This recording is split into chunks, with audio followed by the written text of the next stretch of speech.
I think the biggest advice I would have for high school students would just to be number one, understand that you are your biggest advocate. If you even feel like, well, I don't know, this just doesn't feel right. Follow your gut. Don't just accept someone's word for it that, oh, well, this is okay or this is fine. No, follow up. Welcome to Invisible Not Broken. Today we're talking about the gaps in support for disabled folks within the education system, disability representation in media, and how abled folks can help those with disabilities. Our host Monica is joined by advocate and content creator Nick Clemmons, who lives with sickle cell disease. Nick, I am so excited we're finally doing this. I feel like this is the epitome of sick people trying to do something together. It is. I think it's like the fifth time we tried to schedule this. Yes. Yeah. Every time you apologize, I was like, no, I was going to cancel too. It's okay. Okay. Because I felt so bad. I was like, oh my goodness, like this lady is going to think that I'm just like this organized person in the world. Just can I get the date or time correct? Not even a little bit. I swear to you, I'm at this point and be like, where someone says I have to cancel. I'm like, oh my God, you're my favorite human today. Thank you. I'm getting to that point too, because I would be like stressing myself to the max. Like, okay, let me get there and then these mental gymnastics. How I'm going to make it happen. And then I'm sad because I made it happen, knowing I sacrificed some of my time, myself, my energy. And so the canceling is like, that's a good thing of getting older. That is a benefit of, that cancel is the best thing ever. I swear it's like this absolute relief. And there's so much we're talking about getting older with disability and whatnot. But what is that? Oh, sorry about that. There we go. Me and getting out of bed was not going to happen today. So yay. We get to Understandable. The reason we ended up starting to talk was I found you on TikTok and you were talking about something that was like one of my biggest passions. I used to be a teacher before I got really sick, and the lack of access in education. And you were talking a lot about Title IX. Yeah.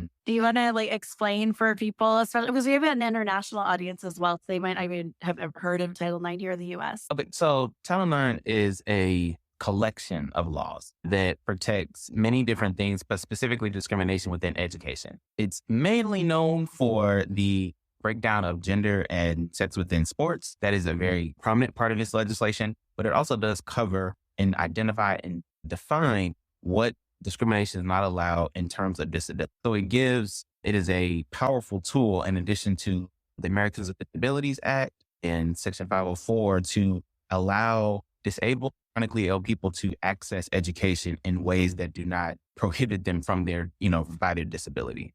And how much teeth does this have? Because with the ADA, I've had a lot of bad experiences trying to get the ADA's teeth behind anything. That's the hard part. The teeth is hard, and it requires, as someone that advocates for things like this, I wish I didn't have to. In high school, I had to obtain lawyers to finish my high school education, and college was a same occurrence. So to actually utilize the teeth of these laws, it does require a lot of advocacy on your part. So either soliciting the advice of experts that honestly know the policies very, very, very intricately, but also the teeth comes from you knowing where your deficits lie. Where is it that you need help to overcome? And I think one of the biggest, if I could change something with education, I think the self-identification, is one of the biggest obstacles. Because some people, I met one guy, he had a learning disability, and I asked him, have you ever been evaluated for a learning disability?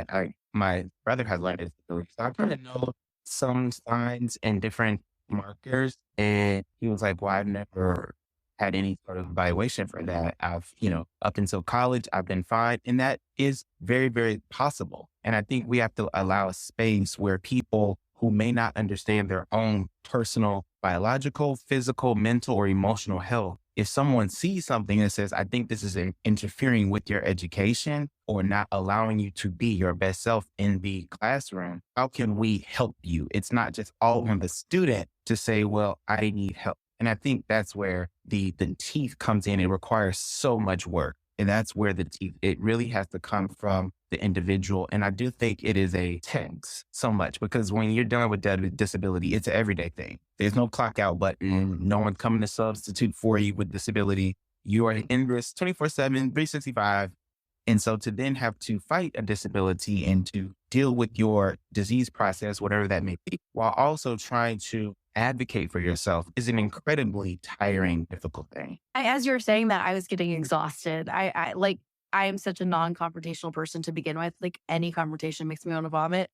But like then to have to do my studies and like keep track of all of my legal paperwork, I don't know how you did that. I'm so impressed and amazed, but I can't imagine how that would work for someone who has other disabilities like or trouble focusing. Like I can't keep up with even my taxes, let alone like trying to figure out all of like the ins and Yeah. outs of the legal system. And I think that, okay. Oh, go ahead. Oh, no, I'm saying I think that's part of the keeping track. I also think that's a very, in any class, they give you the syllabus and they say, this is what we're going to discover or walk through during this next 3-4 months, however the class is. And I do think there is an inherent lack of knowledge that people have, and they find out after the fact, like, oh, I was eligible for this or I qualified for that. And then they find out it's too late. And they either had multiple classes where they did very poorly, so the GPA is poorly affected, or they have been, we all know in these settings, sometimes it only takes one teacher to give you a not so kind review, say your work that wasn't good or they were disorganized. And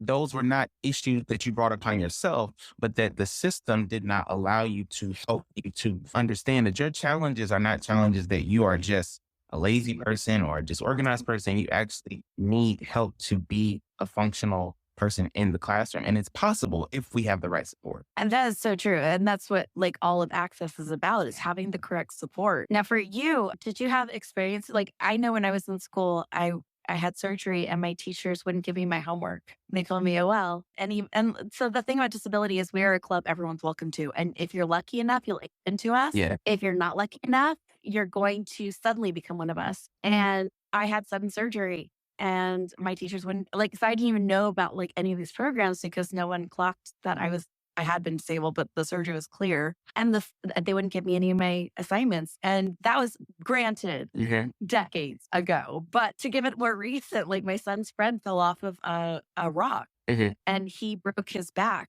as a junior in high school. Oh. And he could not get the teachers to do what he needed to do. The school sent over someone to teach him at home, where they would just hand him tests and YouTube. And it was like, this is a smart kid.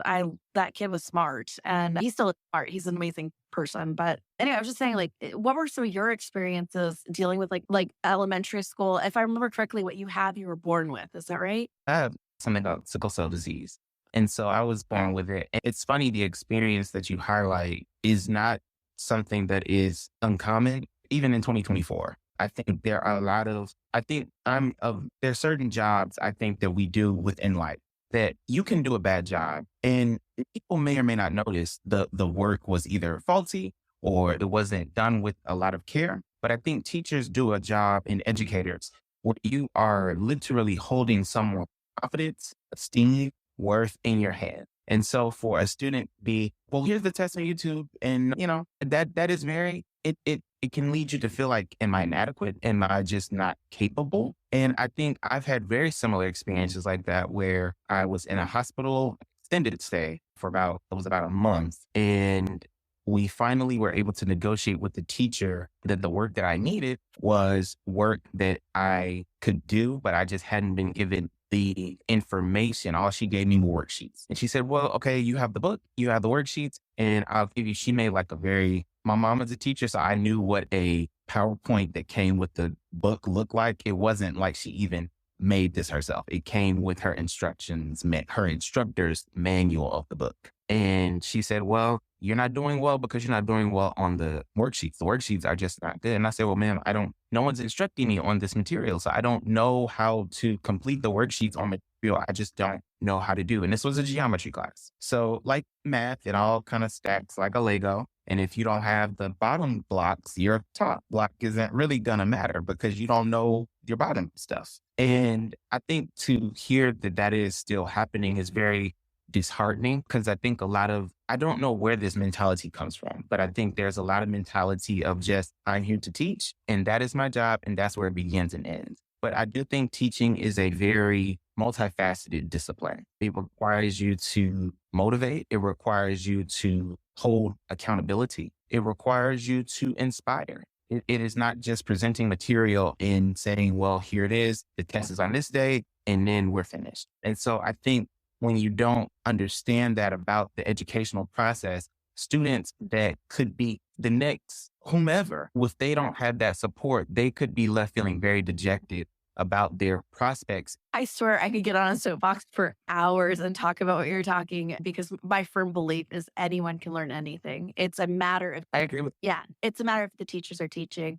And like my youngest goes to school online because of disability, because my youngest has POTS. And I don't want my child being on a campus Yeah. where there's 4,000 students Mhm. and they've had a whole bunch of assault allegations. I do not want my child going unconscious in a place like that. So my child goes to school online. And to show you the difference, my kid had always been very shy, quiet, and a C student. And then they got to this online program where there's only 9 kids in a class. The teachers are ecstatic to teach and they are so good at like listening to the kids. Like my youngest is art, all art. And the teacher's like, oh, all of my students seem to be art kids. Okay, we're learning geometry. So let's talk MC Escher. Mm. Like they switch the curriculum just like, right? And like Yeah. we're D&D nerds here. Mhm. And like the biology teacher was like, hey, you don't seem to be loving this assignment. How about you make a fairy and tell me how it eats? Yes. Tell me how it digests. Tell me blah, blah, blah. Like Mhm. anyone can learn anything if you teach right. It's really, the responsibility needs to be on the teachers to teach well. Yes. But then the responsibility also, because I was a teacher and I was lucky enough to teach before George Bush Mhm. Jr., thank you, decided the No Kids Left Behind. That changed everything for teachers. Now it's not just the teacher's fault. Now they're only allowed to teach to a test. And Mhm. so many things. But to stick with disability, It is so many things. It is. you were doing college tours. And that was something that hit me so hard because I've been doing this job for about 7 years of interviewing disability and chronic illness. I cannot tell you how many young people I've interviewed who've left college, all before COVID, because before COVID, they're like, it's not possible. You can't do online classes. Yeah. But they lived in places with snow and rain and their wheelchairs wouldn't make it through, or there's only stadium seating Mm. where they had to put their wheelchairs at the top of like stairs. Like, Yes. please hope that your brakes work because you're going to have to balance your laptop and try to type. And I think I think that's another obstacle when we talk about architecture. Architecture is something that I don't think people truly understand the difficulty of trying to anticipate, does this building fit my ability? It is most people don't even consider. You go into a basketball game, a lecture hall, and you sit down, you consume whatever it is you're going to consume, and you leave. But for someone that's disabled, that is far from, that's not even first consideration. You're trying to figure out, how do I get my car there? Okay. So let me get my car there. Then how do I get myself from my car to the building? What is the terrain like that I'm going to be traversing to get from my car or whatever vehicle I use to get there to the place I'm going to be staying? The place where I'm sitting, where is the bathroom or other important facilities in relation to where I am going?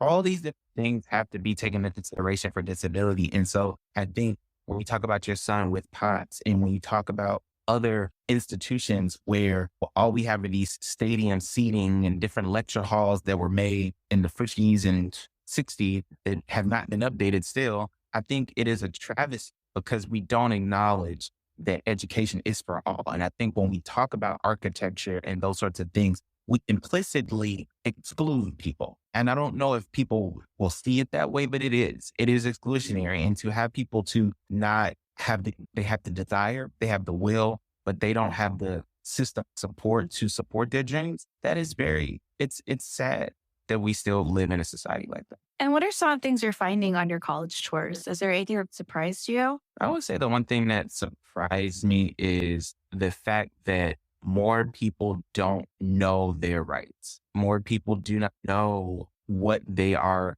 or are not entitled to. It's taken with the belief that the institution, the university, the college has your total interest at heart. I don't want to say that the college does not have your interest at heart, but it is not in their interest to give you a full point by point understanding of, hey, you do not have to take 2 tests in a week to finish a course.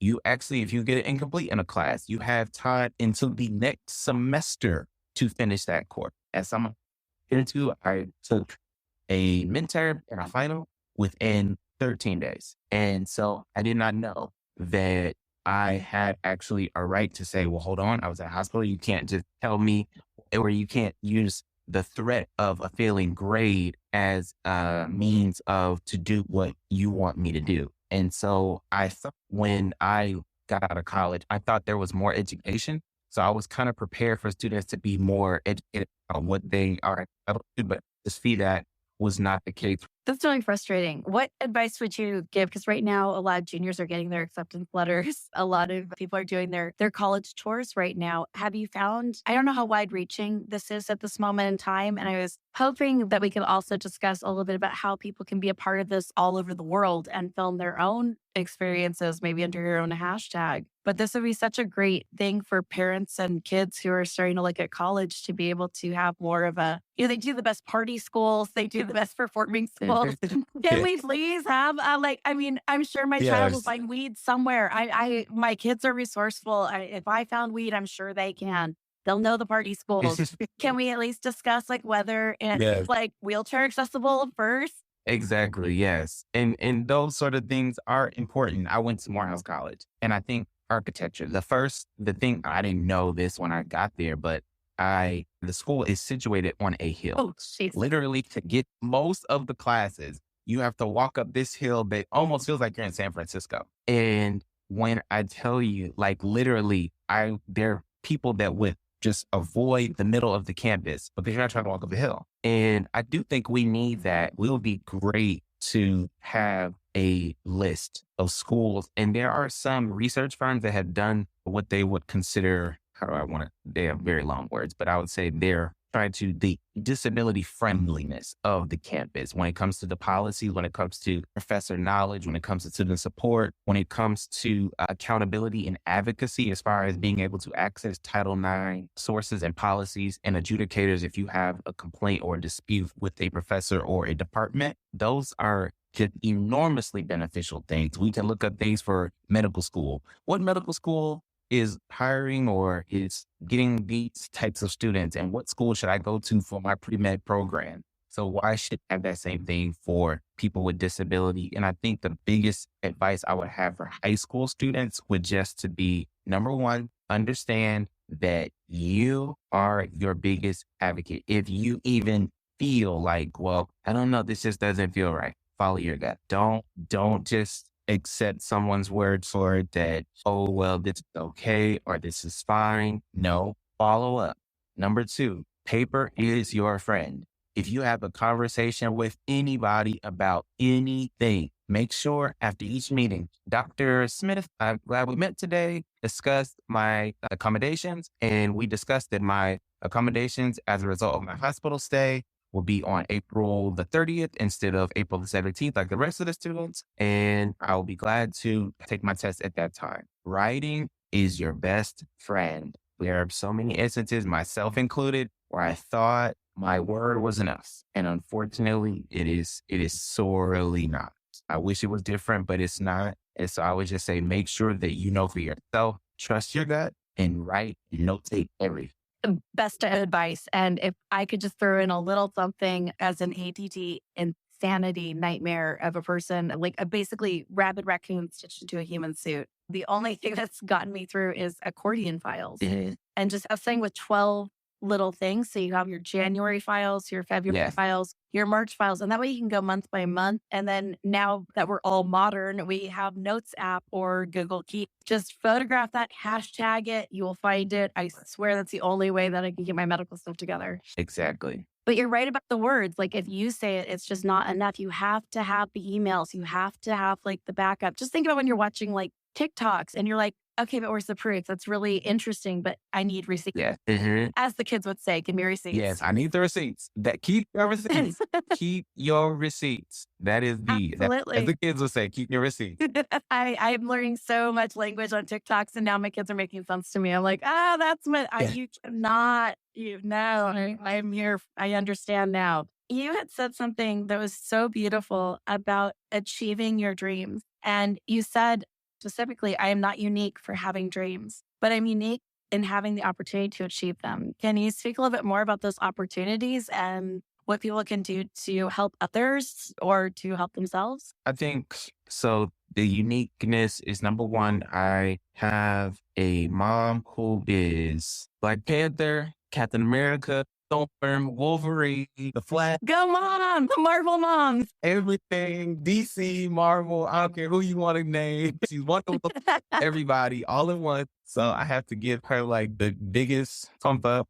So I think that's number one, how I was able to. And so I think that's the first part. I would say, secondly, that it is a persistence. Don't give up. And I'll give like a little personal anecdote. And where I'm from in Chicago, like marching band is like the huge thing. Like that was like something I always wanted to do. Like when I was a kid, I saw drum line with Nick Cannon, and oh my goodness, I was like, I'm gonna be him. That's gonna be me.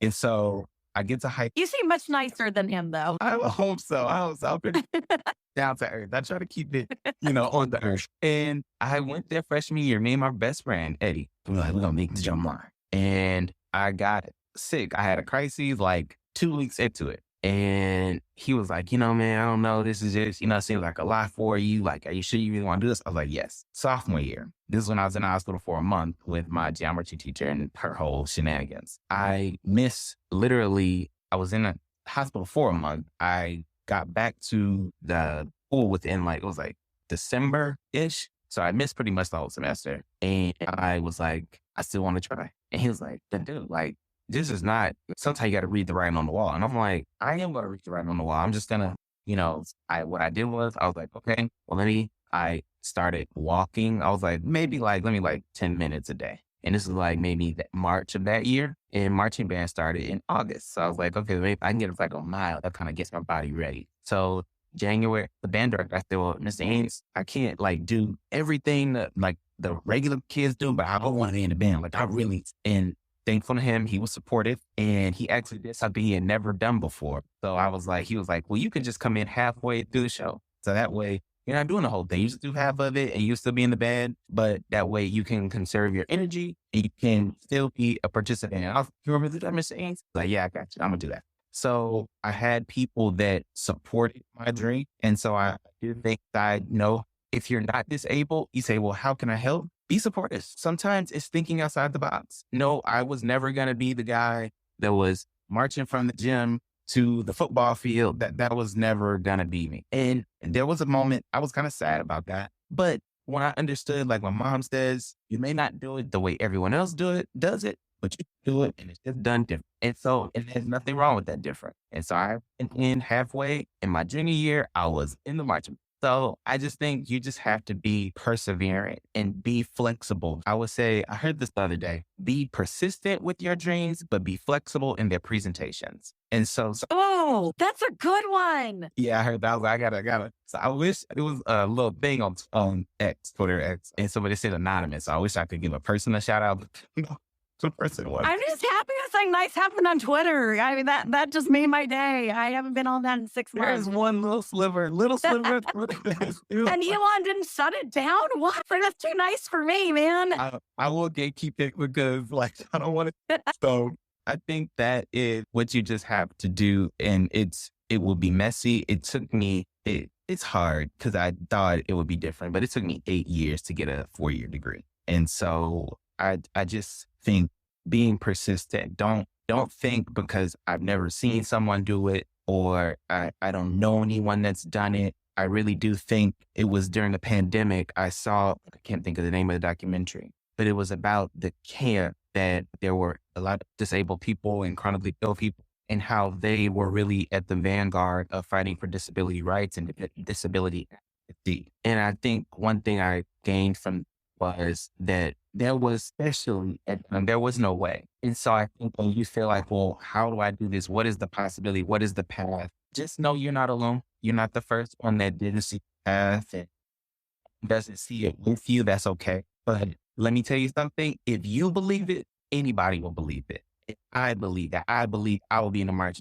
I believed I was going to graduate college. And I think if it requires a societal effort. This isn't a one person of just, I can lift everything and I'm self-made. No, I think for anyone to accomplish anything in life, but specifically disability, it requires even people that are not disabled. And I think sometimes we put limits on people because we have not seen it done. And we think, well, how could that possible? What is the likelihood of that even succeeding? But there was at one point or another, you did something in your life that maybe you're not disabled, but you thought was, or people thought around you was impossible. And you accomplished that. So if you could give that same benefit of hope and pursuit to someone else, wouldn't that be great? And I think that is where we have to really be pushing for, is to push that other people, because disabled people have dreams and they have ideas and wishes and contributions that are made but not acknowledged, or that are just totally unacknowledged. And it's really important for us to understand that when you damper someone's dreams, you don't just, you're not, it's not that person you're affecting. You might see that person in front of you and say, well, you're not good for this job, but there's someone behind them, behind them, and behind them. And they're looking at that person and say, well, they didn't make it. So what's the point? So I think if you think about, I'm not helping one person, I'm helping a community. Maybe if you think about it from that perspective, when you give one person the opportunity to help accomplish their dreams, you're helping give light to a community for someone to feel like it's possible. And that's all I think anyone with disability asks for, is an opportunity that anyone else has. I don't think anyone with disability says, give me something. I want to work for that. I want that. I can do anything anyone else can do. And it's not a limitation. It's not this is who I am, where I am, and what I can accomplish. And I am great at doing that. There is so much to unpack there, and I don't know which way to go. But one of the things you had said, I just wanted to put like an underline through, because the thing I've been talking to, since teenagers are a huge part of my life right now, is getting them to talk to themselves as nicely as they would talk to someone else. So if you're telling yourself, I can't do this, it seems too big, it seems too much, just think about it if like your best friend was saying that. Like, would you support them in that? Or would you be like, hey, maybe calm down your dreams? Like, Yeah. I don't think most of us would tell our friends to calm down our dreams. So No. be as nice to yourself as you would be to others. And Yes. when you're talking about whether we can imagine it or not, I wanted to go into this a bit because I know you're a movie fanatic, and I am so interested in how people are portrayed in the media. And when we've limited what the wider world thinks they know about disability with these characters that just want nothing more than to get out of wheelchairs, slow clap as they decide to die for like their friends and family's comfort. Like, Yeah. I'm done with these tropes. And I'm so tired because up until like last year, we've had no real good representation. No. And I'm just curious what you think about that. Cause like the media is such a big part, because we don't exist for a lot of people because there's no real good transportation. I live in San Francisco area, and BART is not wheelchair accessible. You cannot use BART if you use a wheelchair. It is not possible. You cannot use Muni with a wheelchair unless you've got at least 6 hours. So I was talking to someone, they're like, you run a disability podcast? There's not a lot of people out there like for that. That's real niche. And like, there's billions of us. And they're like, no, I don't see anyone. I'm like, that's my point. You don't see us because there's no access for us to leave our house. I can't even go to my downtown because there's no sidewalks. I'd have to go out with the cars in my wheelchair. So I'm sorry, that's a long way around to what do you think about media and disability? So just a quick tangent. Yeah. Every time construction and I see sidewalk out, I think that is the most travesty of things. Like I understand construction requires improvement and changes, but when we do make those changes, we make those when we give a detour for cars, but we don't give a detour for disability. We just say, well, the sidewalk's out, so Oopsie. it'll be fixed. So sorry, that's not fair. And so I do think I would, that is something where I just a little small thing I note all the time when you talk about like just transportation and things like that and sidewalks, things like that. But I think in media, I think it's unfortunate because there's a couple of things happening I think is a very great disservice. Number one, there is this hyper success where you have on one hand someone that, they have whatever and they're a doctor, they're a lawyer, they're great. What is wrong with you? Why are you not doing whatever? And so there's this flip side of where I think people see like, well, either you're super successful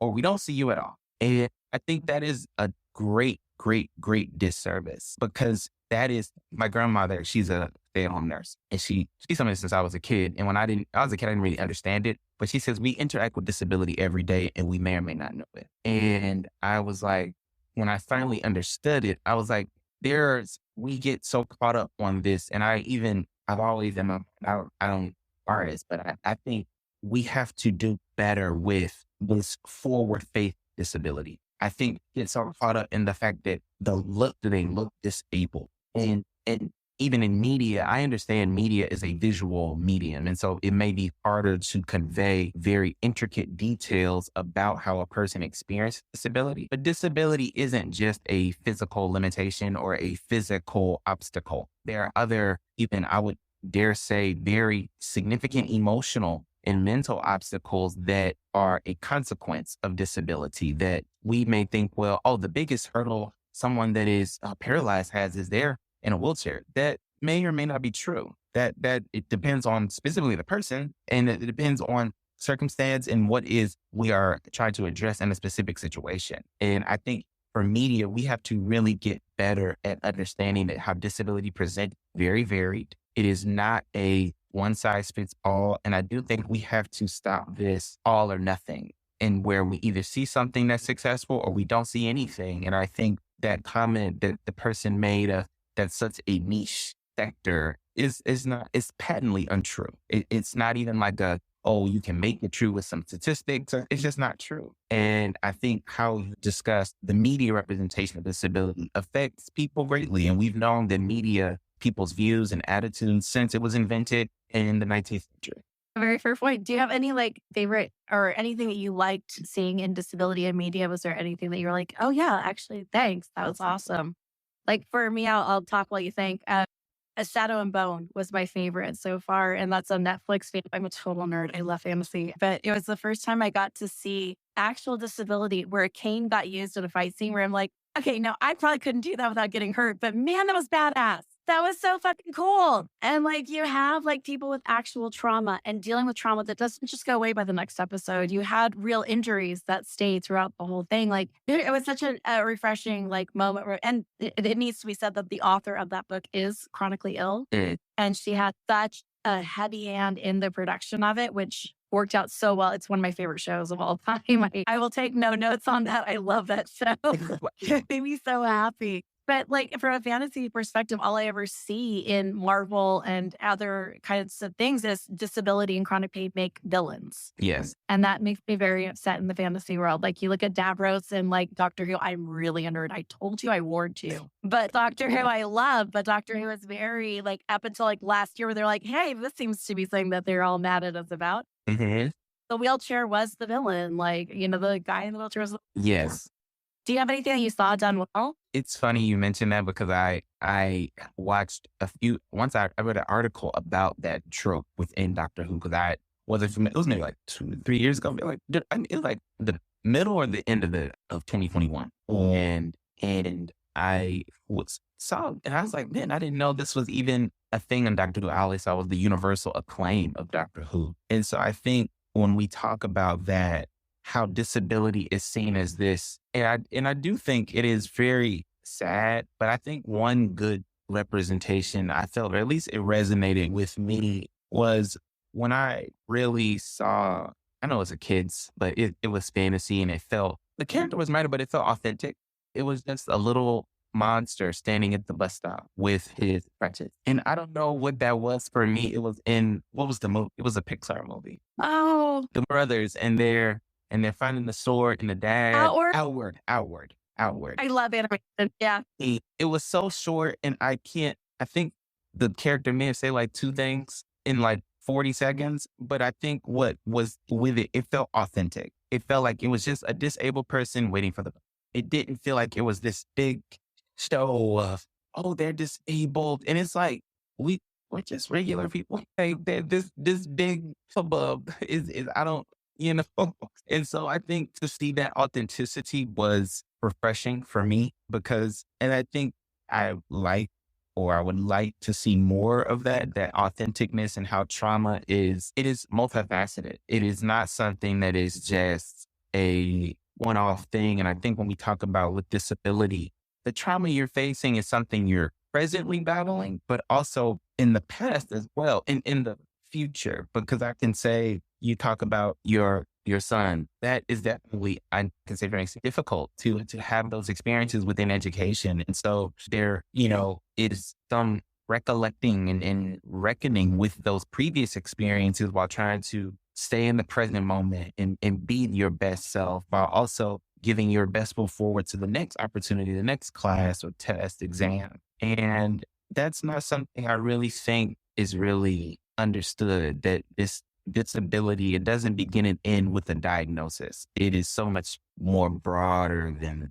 that. And that's why we started this podcast and why we usually tag this with our different disabilities is because I wanted a place for people to go where they would be like, I was diagnosed with this and I want to hear what life is like from someone who actually experiences this. Because when we get diagnosed, we're diagnosed by doctors who don't live this every day. They see us every day, maybe, but they don't live in these bodies and they don't know what the ups and downs are of these disorders. And there are ups, there are superpowers to what we do and what we have. Oh, yeah. I am one of the best out of the box thinkers. Like, oh my gosh, I could invent anything. Oh, yeah. I am the mother of invention and two very lovely children and foster mothers to all the fluffy and feathery things. But like, I can think out of the box like no one else can. We have superpowers. Yes. With what we have, there are upsides. And I think those can't be ignored either. Like Stephen Hawking was very clear that he didn't, while he was mourning some of what he lost in his lack of abilities, he celebrated his ability to not have the distractions. He was able to live in his mind. And I don't think we can discount his own words whenever he was making these art pieces when he died of, he's finally free. It's like, cool, he gets to say that. He didn't. He said things very different. And that lack of listening in the wider culture is so frustrating. And in going into that, you had a really interesting video on your TikTok. I did a deep dive. I love your TikToks. But you talked about Kate Middleton, and that's the last time I'll say her name because she's very clear she does not want our attention. But I did want to just bring it to her. And there's another TikToker, I'm not going to mention her name, but she just passed. And there's a lot going on where someone has a health issue, where the wider public feels that they are owed everything and not what the person's willing to give out. Now with Kate Middleton, and say, okay, with the princess, that's a little different because she is a public figure who is paid by the public.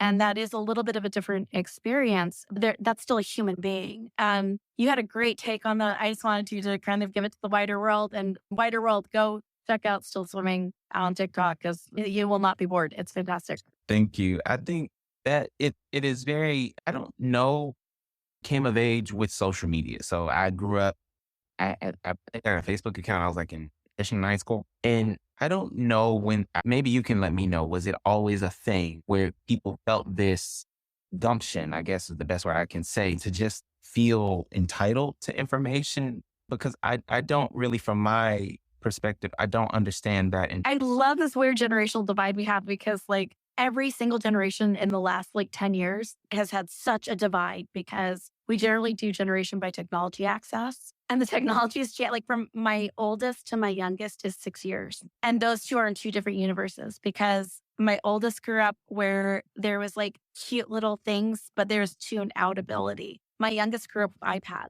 There's no tune out. It's all the time, always there. So it's really funny because you and I grew up with none of this. I grew up in the 80s. Like dial-up I remember that Skrillex cat mating sound like you would not believe. I hear it in my nightmares. AOL, Friends, Live, all this stuff, man. That was when I was in high school when that came out. Yeah. Facebook wasn't until I was an adult. I remember this is how old I am. My friend was the wife of employee number 5 at Facebook. I remember Facebook when I visited his offices in downtown Palo Alto. Like, okay. I mean, I'm old. I am so old. I'm not kidding. I am old. No.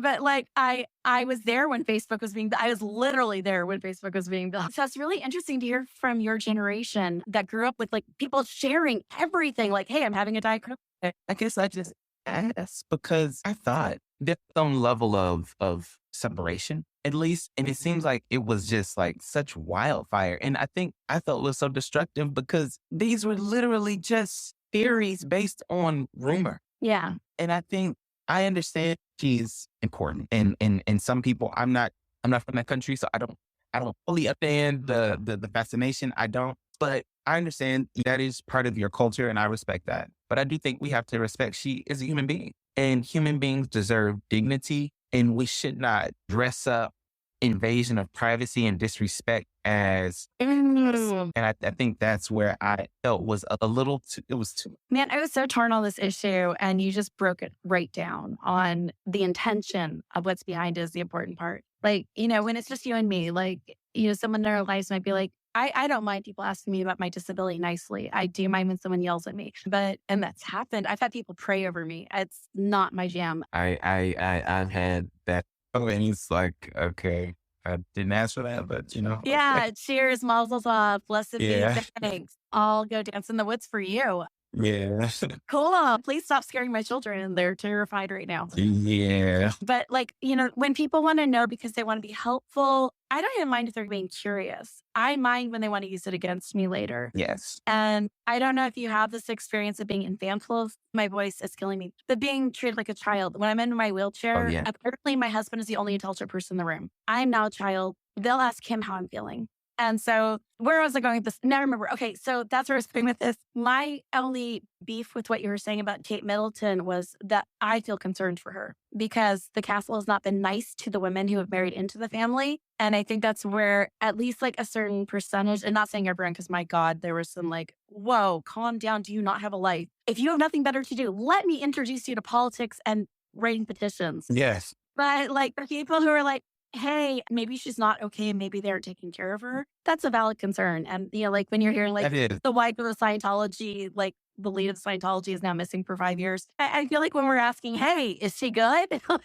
There's a valid reason behind when we're asking the castle, hey, is she good? We're kind of concerned. And I think it's funny, we talk about celebrity. And most average people have not interacted with Britney Spears. Most people, we know of her. She's been in the public eye since she was a teenager. We know of her, but we were concerned and she felt the difference. There was a distinction. So I think what you're seeing is very clear to identify the difference of true concern about someone's well-being and their state of mind, being, health, all those things, and just being invasive and disgusting. And we all rallied around Britney for the fight against her conservatorship, her mental health, and all these different things for her own well-being, not because we wanted some new music, because we wanted something from her, because we wanted her to be her best self. And I think it's funny how sometimes we can look and have two very similar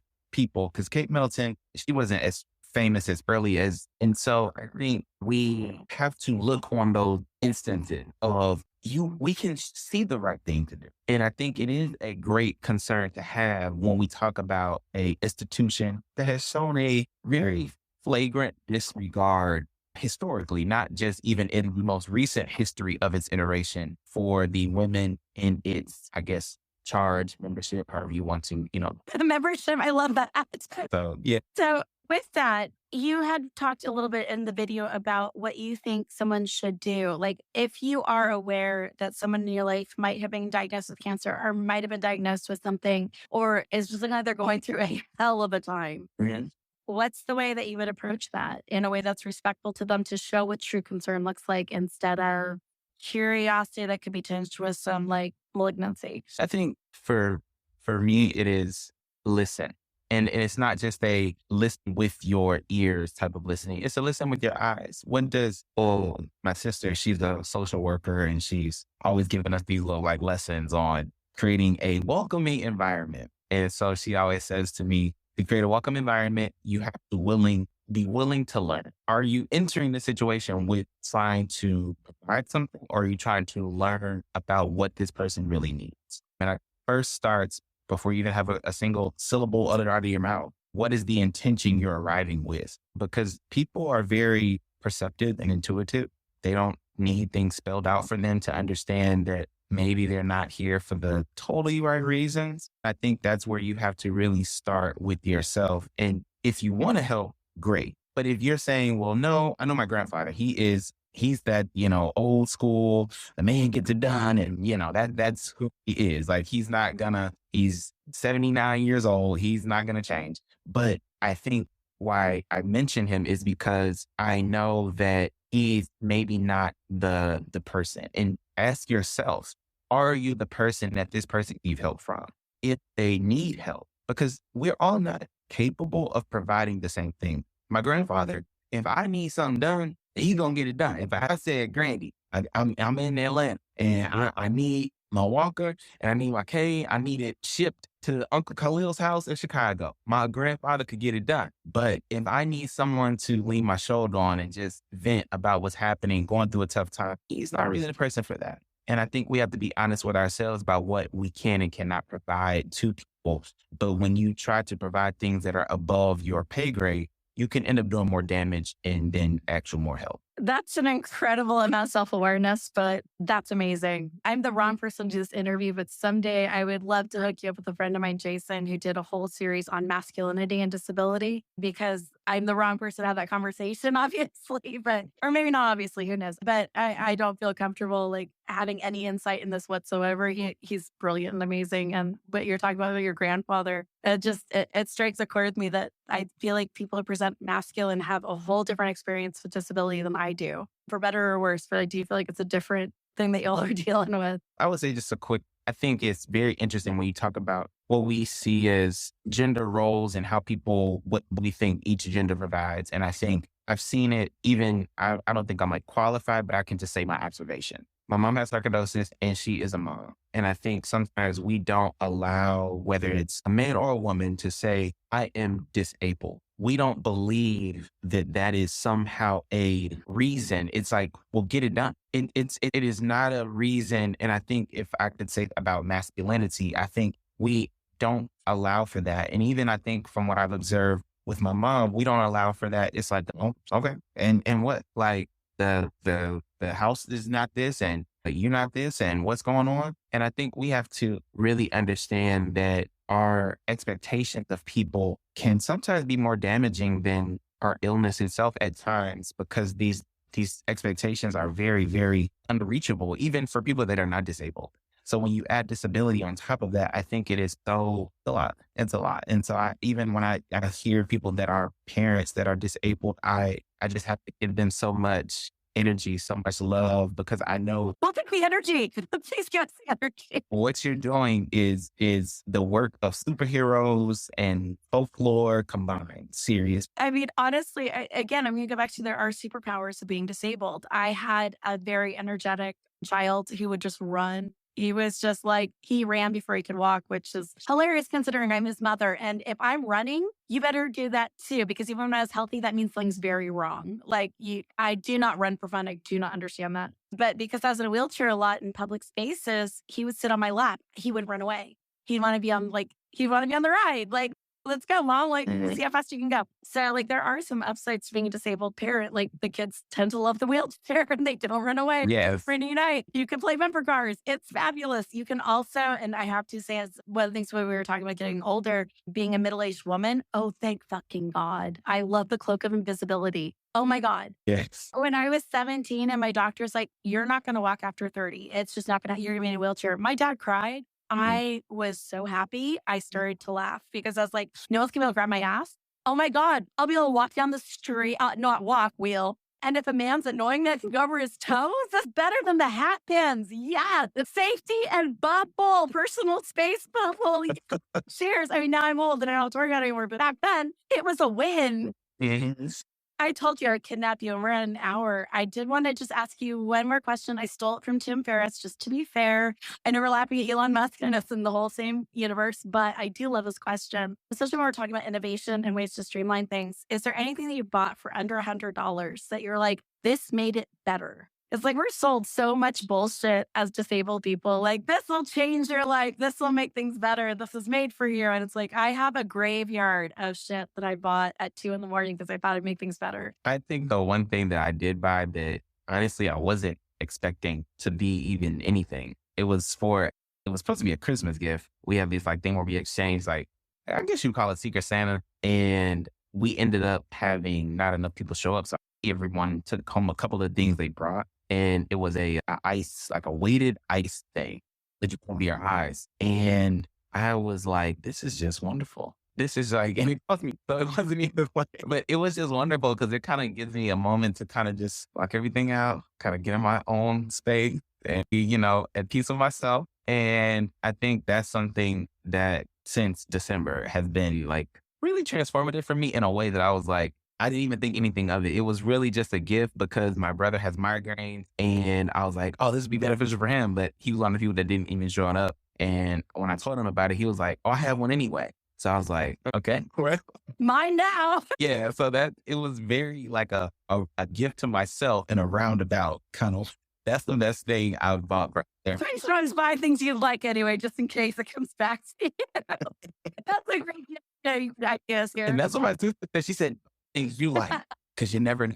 It might come back to you and then you might use it and you might think it's the best thing ever. I'm like, it might happen. I mean, it's how I buy clothes. Since I know it's going to end up in my youngest closet anyway, like I'll just buy that one, like the stuff I want to wear. Yes, that's how you do it. At least I thought it would work. Instead, all of my stuff is in that child's closet. So I'm like, love this. It's just not fair. I think even that, I think you kind of started the interview, you talk about procrastination and talk about timeliness and punctuality. I think a lot of the things that we talk about, especially when it comes to the time orientation, whether it's on time, whether it's late, whether it's the best ability is availability, all these different things, it is very hurtful to disabled people because it makes you feel like, can I not show up? But I'm trying my best. And it's not like I'm purposefully trying to dodge something, but I'm actually trying to be, we even labeling, I think if you have some sort of, because my brother, he has dyslexia and ADD, that was a word that I remember he told us, like when he was like 19, he was like, I don't really like that word. I'm like, what word? Procrastination. And I was like, why? He was like, because I don't feel like I do that, but I do feel like my time just goes, but people say I'm just not doing it right. And they say I'm procrastinating when I really am trying my best. And so I think there's a wholesale change that when we talk about how we discuss even innocuous things. So when we talk about gifts under $100 that can be transformative, things that may seem very small and minute can have very impactful and transformational changes. I almost want to keep you for another hour after that point. My God, you'll have to come back and chat more about that because there's so much to be said about language and disability and what we put our values on. We're putting our values on things that aren't virtue-based. So showing up on time isn't a virtue. It might help some people, but it's not like it makes you a good person. And somehow people keep talking about it like it makes you a good person. Yeah. And we don't punish cruelty. No. And that's, if there's like, I'll stand for a lot. I'll handle a lot. I'll handle different views of opinions. I will not handle cruelty. And like, there's nothing worse to me than someone who's actively trying to be cruel, but there's so many other things that people put in front of that. And it's like, no. Yeah. No, that's it. That's what we punch at is cruelty. We do not punch at anything else. Yeah. No, we don't. At least you and I won't. Yes, we agree on that 100%. But I do hope you'll come back. I have enjoyed this so much. So for everyone, we've had a lot of tumultuous stuff happening. I've been very sick. Some people that were going to come on and run podcasts on the network have gotten too sick to do so. So we're in a little bit of change, but we're still trying to produce as much as we can. So thank you. Be kind, be gentle, be a badass, and we'll see you soon. And go to TikTok and follow Still Swimming. Absolutely great content. And if you come up with a hashtag that you want people to tweet, post their own college experiences and what their college campuses look like for disability, let me know and we'll put in the show notes at the highest point so people can do that. And I'll do a separate video for that too. Okay. Can I think about it? Get back to you like tomorrow morning? Absolutely. No, I'm not going to make you come up with like a full content strategy right now. I promise. I can see. Okay, I got it. All right. Thank you so much. I'll definitely be back if you will have me because this was very great. And I think it's something that's sorely needed. I had so much fun. You're welcome back anytime. Thank you. Thank you for joining us today. To find out more about today's episode, including show notes, transcripts, and more, please visit invisiblenotbroken.com. Please rate and review us on Apple Podcasts, Spotify, or wherever you listen to podcasts. You can also support this show by heading over to our Patreon or by sharing these episodes. We are non-advertising, and our growth is thanks to you listeners. Thank you to our hosts, Monica and Nick, for a wonderful discussion. This episode was edited by Luke Spine and me, Ariana Alter. Last but not least, be kind, be gentle, and be a badass.